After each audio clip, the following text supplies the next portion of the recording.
जय श्री राम। शंखनाद में आपका स्वागत है। इस बार पंजाब चुनाव में कांग्रेस और आम आदमी पार्टी दोनों की टेंशन बढ़ी हुई है। पार्टी के लिए अंदरूनी झगड़ा तो है ही, लेकिन अब इस बार एक बड़ी चुनौती दूसरी पार्टियों से मिल रही है, जिनमें है बीजेपी और अकाली दल। देखिए, आम आदमी पार्टी के अंदरूनी झगड़े हैं। भगवंत मान पर बेअदबी का आरोप है। अकाल तख्त ने तो उनका एक तरह से बहिष्कार ही कर दिया है। वहां से कांग्रेस में भी इस वक्त कई पावर सेंटर बन गए हैं। राहुल गांधी नेताओं से मिलकर मामला संभालने की कोशिश में है। 3 से 4 नेता प्रदेश अध्यक्ष बनना चाहते हैं। तो ये अंदरूनी झगड़े चल रहे हैं, लेकिन इसके साथ इस बार पंजाब चुनाव में बीजेपी की तैयारियां जो है वो पहले से कहीं ज्यादा तेज हैं। नितिन नवीन पंजाब के दौरे पर, साथ में राघव चड्ढा और संदीप पाठक को भी बुलाया गया है। राघव चड्ढा, संदीप पाठक कहां से आए हैं? आम आदमी पार्टी से। संदीप पाठक का क्या काम रहा था?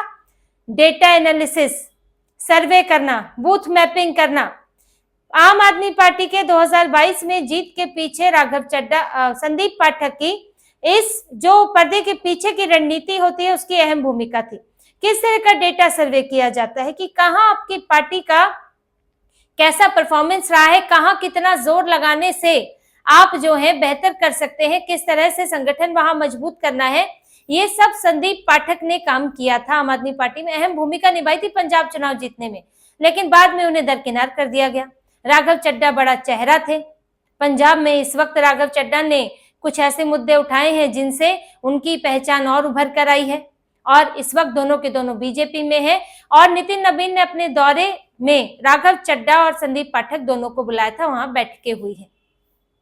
बीजेपी 3 स्तर पर काम कर रही है, और ये इस चुनाव को बीजेपी बंगाल की तरह लड़ना चाहती है। इस बात को आप समझिए। ये जो बंगाल आपने देखा होगा कि बीजेपी सालों साल लगी रही, लगातार लगी रही थी। 2 सीट से 77 से बीजेपी 200 पार वहां पर पहुंच गई, और अब यही दोहराना चाहती है पंजाब में कि पूरी ताकत से लगना है। अमित शाह वहां पर डेरा डालने वाले हैं। 3 तरह से 3 पड़ाव हैं बीजेपी के, जो वो यहाँ पर एक तरह से 3 आयामों में वो काम करना चाहती है। पहले संदीप पाठक, राघव चड्ढा का मैंने आपको बताया कि आम आदमी पार्टी से जो सांसद आए हैं उनका इस्तेमाल। बीजेपी का संगठन पंजाब में कमजोर है, इसमें कोई दो राय नहीं है, सबके सामने है, और वहां पर बहुत बीजेपी को फायदा भी नहीं हुआ है। अभी तक कुछ खास पहचान बना नहीं पाई है। अकाली दल के साथ भी थी तो भी उस तरह से उभर कर नहीं आई थी, और जब अकेले चुनाव लड़ा था तो बंटने से भी थोड़ा समस्या हुई थी। लेकिन उससे बीजेपी को एक दूसरा फायदा हुआ कि अकाली दल को भी ये समझ आने लगा कि बीजेपी के बिना उसका भी अस्तित्व नहीं है। तो बीजेपी को पहले तो वहां पर संगठन मजबूत करना है, और ये जो 11 सांसद वहां पर आए हैं, इन सांसदों का फायदा बीजेपी लेना चाहती है। उसमें कुछ बिजनेसमैन भी है, कुछ नेता भी है, और आम आदमी पार्टी से निकले हैं, तो कहीं ना कहीं एक सत्ताधारी पार्टी से निकलकर इनके पास आए हैं, तो बीजेपी को उसका फायदा मिलेगा। अब दूसरा, अकाली दल के साथ गठबंधन। इस बार अकाली दल के साथ गठबंधन की बातचीत चल रही है, लेकिन बीजेपी इस बार छोटा भाई नहीं बनना चाहती। पहले अकाली दल बीजेपी को कुछ एक सीटें, 117 सीटें हैं, उसमें से बहुत कम सीटें दिया करता था। आधी सीटें भी नहीं, आधी के आसपास भी नहीं दिया करता था, और बीजेपी का परफॉर्मेंस अपने आप ही खराब हो जाता था। ये भी एक वजह थी। लेकिन इस बार बीजेपी छोटा भाई बड़ा भाई कोई नहीं चाहती, बराबरी का हिस्सा चाहती है। अभी गठबंधन में इसी को लेकर थोड़ा सा मामला सेटल नहीं हुआ है। हरदीप सिंह पुरी ने कहा भी था कि अब हम छोटे भाई बनकर नहीं रहेंगे। अकाली दल को भी ये समझ आने लगा है कि अब बीजेपी के बिना काम नहीं चलेगा, क्योंकि 2022 का जो चुनाव था उसमें अकाली दल के पास कितनी सीटें? 3 सीटें जीती, बीजेपी 2 सीटें जीती अकेले लड़कर। तो आपने क्या ऐसा उखाड़ लिया अकाली दल ने? तो यहाँ अकाली दल को भी समझ आने लगा है कि अब अगर हम पूरे पंजाब में चाहते हैं तो हमें साथ आना होगा, और उसी की बातचीत बैकडोर से चल रही है। आरएसएस की भी बीजेपी के साथ बैठक हुई थी, उसमें भी अकाली दल को लेकर बातचीत हुई है, और अकाली दल से गठबंधन को लेकर लगभग स्वीकृति है। अब सीटों के बंटवारे की बात है। अकाली दल के कई नेता यहाँ दिल्ली में अमित शाह से मिलकर भी गए हैं, समय समय पर मुलाकातें हुई हैं इसे लेकर। और इनके गठबंधन के पीछे कुछ आंकड़े भी वजह हैं जो ये बताते हैं कि अगर ये साथ होते तो उसका असर क्या हो सकता था। आप भी इन आंकड़ों को देखिए। ये लोकसभा चुनाव की सीटें हैं। अब इसमें गुरदासपुर की बात करें सबसे ऊपर, जिसमें कांग्रेस जीती थी 3,64,000 वोट से, आम आदमी पार्टी 2,77,000 वोट से, एसएडी यानी कि अकाली दल को 85,000, बीजेपी को 2,81,000। अब अकाली दल और बीजेपी का वोट यहाँ पर मिला लेते हैं तो वो बन जाता है 3,66,682 और कांग्रेस को कितने मिले हैं? 3,64,000। तो यहाँ अगर ये 7 होते तो ये लोकसभा की ये सीट इन्हें मिल सकती थी। अब अमृतसर की बात करें, यहाँ भी कांग्रेस जीती है और यहाँ अगर दोनों मिल जाते अकाली दल और बीजेपी तो होता 3,70,101 और कांग्रेस को कितने मिले हैं? 2,55,000। ये भी इन्हें मिल सकती थी। अगली चलिए इंडिपेंडेंट है, उसको अगर हम छोड़े, जालंधर की बात करें तो कांग्रेस जीती है 3,90,000 वोट से और इनका मिलाकर बनता है 2,81,000। तो 1 लाख का अंतर है, लेकिन ऐसा अंतर नहीं है जिसे पाटा नहीं जा सकता। होशियारपुर की बात करें तो इनके 2,91,000 बनते हैं और कांग्रेस जीती है 2,59,000 से, यहां भी ज्यादा बन जाता है। अब यहां आप देख लीजिए, होशियारपुर आम आदमी पार्टी की है। आनंदपुर साहिब में आप जाएंगे तो आम आदमी पार्टी को 3,02,000 मिले हैं और अगर अकाली दल बीजेपी का मिलाएंगे तो वो बन जाते हैं 3,03,000। लुधियाना में कांग्रेस जीती है तो 3,22,000 कांग्रेस को मिले हैं और आप आम आदमी पार्टी अकाली दल का अगर मिला देते हैं तो वो साफ दिख रहा है 3,90,000 बन जाता है। तो दोनों का गठबंधन आराम से जीत सकता था। यही हाल कुछ और कॉन्स्टिट्यूएंसीज का भी है जिसमें लोकसभा में इन्हें बड़ा फायदा हो सकता था और लोकसभा का विधानसभा से कनेक्शन होता है क्योंकि एक लोकसभा के अंदर ही विधानसभाएं आती हैं और जहां लोकसभा अगर आपके पास हो तो आपका आधार वहां पर मजबूत माना जाता है। आप वहां अगर कोशिश करते हैं तो विधानसभा आप जीत सकते हैं। ये स्ट्रैटेजी होती है पार्टियों की, इसी तरह से रणनीति बनाती है कि अगर आपने लोकसभा कहीं बेहतर किया हो तो आप वहां विधानसभा के लिए थोड़ा और जोर डालते हैं।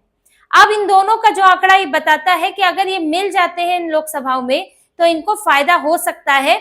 ये जो सिमट गए यहाँ पर 2-3 सीटों, ये तो विधानसभा में 2-3 सीटों पर सिमटे और लोकसभा में तो हाल और बुरा रहा।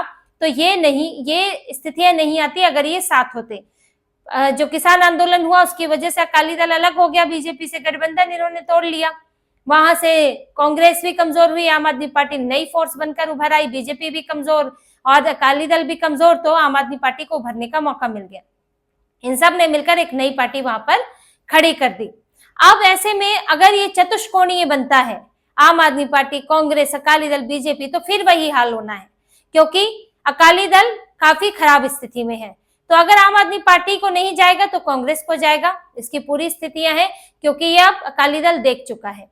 तो अब बात यही चल रही है कि अकेले अकेले करके देख चुके हैं तो बेहतर है कि अब फिर से साथ आया जाए और इन दोनों को चुनौती दी जाए। अब कांग्रेस और आम आदमी पार्टी का गठबंधन तो हो नहीं सकता है, तो आप एक गठबंधन फोर्स हैं और लंबे समय से आप सत्ता में नहीं आए हैं। ये भी एक फैक्टर होता है कि लोग आपको अलग अलग पार्टियों को, जनता कोशिश ट्राई करती है, मौका देती है। कांग्रेस लंबे समय तक रही, आम आदमी पार्टी को मौका दिया, लेकिन अकाली दल और बीजेपी की सरकार नहीं रही है। तो ऐसे में लोग फिर से मौका दे सकते हैं क्योंकि अब पुरानी कभी रही होती है तो वो चीजें अब पुरानी हो जाती है। तो लगता है कि लंबे समय से अब इन्हें नहीं देखा है तो एक बार फिर से कोशिश करनी चाहिए, मौका देना चाहिए, तो इसका फायदा भी इन्हें मिल सकता है, इसलिए गठबंधन की बात चल रही है। अब तीसरे स्तर पर बीजेपी क्या तैयारी कर रही है? वो तैयारी है संगठन को उतारने की, आरएसएस को उतारने की। बंगाल में क्या किया था?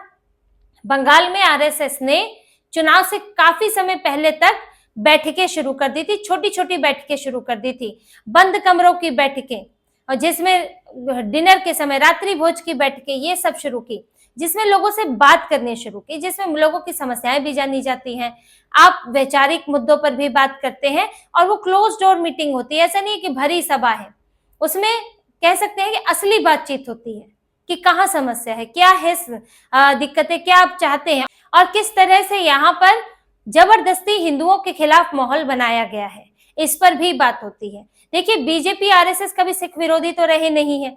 यहाँ दंगा भी हुआ तो वो कांग्रेस के समय पर हुआ और उसमें कांग्रेस की बड़ी भूमिका थी।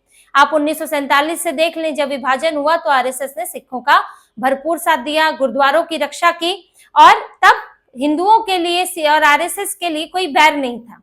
बैर कब पैदा हुआ? खालिस्तानी के आने से, खालिस्तानियों के आने से, जो भिंडरावाले ने पैदा किया। और क्यों पैदा किया? क्योंकि वो चाहता था कि पंजाब में हिंदू वहां से भाग जाए, डर पैदा करो, और जब हिंदू वहां से भागेंगे और यहाँ पर इस तरह से एक वैमनस्य पैदा होगा, तो दूसरी जगह जहां पर हिंदू बहुल है वहां पर सिखों के खिलाफ भी वैमनस्य पैदा होगा। और भिंडरावाले के आने से कुछ समुदाय के कुछ लोग ऐसे हो गए थे दूसरी जगह पर, जो उसके बूते परेशानियां पैदा खड़ी करने लगे थे।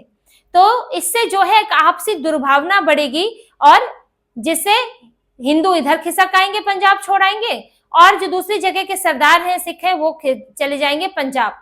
तो जिससे पूरी तरह से पंजाब जो है सिख बहुल हो जाएगा। जैसे कि कश्मीर में कोशिश की गई थी कि हिंदुओं को भगाओ, पूरी तरह से मुस्लिम आबादी हो जाएगी, फिर हम वहां से आजादी लेंगे, भारत से अलग करेंगे, क्योंकि दूसरी आबादी होने से थोड़ा तो ब्रेक लग जाता है। यही कोशिश भिंडरावाला ने की थी। लेकिन कश्मीर से स्थिति अलग थी। कश्मीर में मुसलमानों ने भर भर कर सपोर्ट किया वहां पर आतंकवादियों का, पाकिस्तानी एजेंडे का, और हिंदुओं को, सिखों को बाहर कर दिया। लेकिन पंजाब में भिंडरावाले को लोगों ने पूरी तरह से सपोर्ट नहीं किया। सिखों का बहुत छोटा समूह था जो उसका समर्थन करता था। भले ही बाकी लोग डरते थे, लेकिन समर्थन नहीं मिला, और लोगों की मदद से ही पुलिस ने भिंडरावाले को वहां से खत्म करने में और खालिस्तानियों को खत्म करने में सफलता हासिल की। तो उस समाज से ये विरोध मिला भिंडरावाले को, खालिस्तानियों को।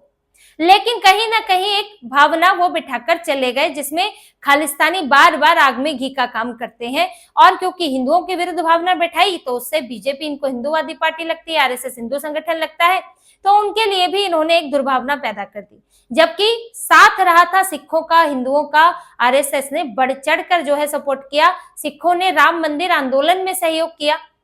तो अब बीजेपी ये जो दुर्भावना पैदा की गई है, जो बंटवारा पैदा किया गया है, कह सकते हैं दो भाइयों को जो बांटा गया है, अब आरएसएस इन बैठकों के जरिए इन्हीं चीजों को, इसी भावना को खत्म करना चाहती है, इसको स्पष्ट करना चाहती है। बीजेपी के पहली बार प्रदेश अध्यक्ष बने हैं जो सिख हैं, केवल सिंह ढिल्लों। ये भी एक बड़ा बदलाव है। तो बीजेपी सिखों तक अपनी पहुंच बनाना चाहती है। जहां ये कहा जाता था कि हिंदुओं की पार्टी, हिंदुओं का समर्थन ज्यादा है, वो बात ठीक है, शहरी क्षेत्रों में ज्यादा पाई जाती है। और जो ज्यादा बड़ी आबादी है, कह सकते हैं कि जहां पर सिख हैं, गांव और दूर दराज के इलाके हैं, वो ज्यादातर सिख बहुल है। वहां पर गुरुद्वारे हैं, और वहां पर अकाली दल का प्रभाव ज्यादा है। वहां पर एसजीपीसी जो है, गुरुद्वारा प्रबंधक कमेटी का प्रभाव ज्यादा है। तो वहां बीजेपी का असर उतना नहीं था, अकाली दल का रहा था। लेकिन बीजेपी अब वहां तक भी पहुंचना चाहती है। ये जो एक दीवार सी है, उस दीवार को बीजेपी गिराना चाहती है, और वो संवाद से ही गिरेगी। इसलिए आरएसएस वहां पर छोटी छोटी बैठकें करेगा। अभी बीजेपी और आरएसएस के बीच बैठकें चल रही है। अभी 6 महीने का पूरा समय है, उसको इस्तेमाल किया जाएगा। इसी तरह से लगातार अमित शाह के दौरे वहां पर अब होने वाले हैं। तो बंगाल जीतने के बाद अब बीजेपी पूरी मेहनत करना चाहती है पंजाब में, क्योंकि कोई बैर नहीं है। ऐसा नहीं है कि पंजाब के लिए बीजेपी ने कुछ बुरा किया है, कभी नहीं किया, हमेशा सम्मान किया है। किसान आंदोलन की जहां तक बात थी, तो बिल भी वापस ले लिया। अब उसमें आप जबरदस्ती कहें कि ये सब किया, उसमें तो वो तो आड़तियों के आंदोलन की तरह था, वो तो सबको पता चल गया। किसी ने राजनीतिक पार्टी बना ली, वहां पर कोई उसका फायदा यूपी में लेना चाहता था, और बाद में तो भगवंत मान ने खुद भगाए हैं किसान संगठन। तो कोई बैर नहीं है, कोई बुरा नहीं किया है, तो फिर आप लोगों तक आप क्यों नहीं पहुंच रहे हैं? तो यही बीजेपी अब करना चाहती है। आम आदमी घिरी हुई है नशे के मुद्दे पर, कानून व्यवस्था के मुद्दे पर। इन्होंने 19 का 20 भी, 20 का 19 भी नहीं कर पाए हैं। ये इन चीजों पर बीजेपी इन्हीं को मुद्दा बनाना चाहती है, और कांग्रेस तो अपनी टूट फूट से गुजर रही है। तो फिलहाल पंजाब का चुनाव इस वक्त त्रिकोणीय होता हुआ दिख रहा है, और इस बार बीजेपी अकाली दल नई फोर्स बनकर उभर सकते हैं, जिससे परिणामों पर बड़ा असर पड़ सकता है। तो इसी तरह की और खबरें और विश्लेषण आपके लिए लाते रहेंगे। हमसे जुड़े रहिए, सब्सक्राइब कीजिए, कमेंट कीजिए। बहुत बहुत धन्यवाद। जय श्री राम।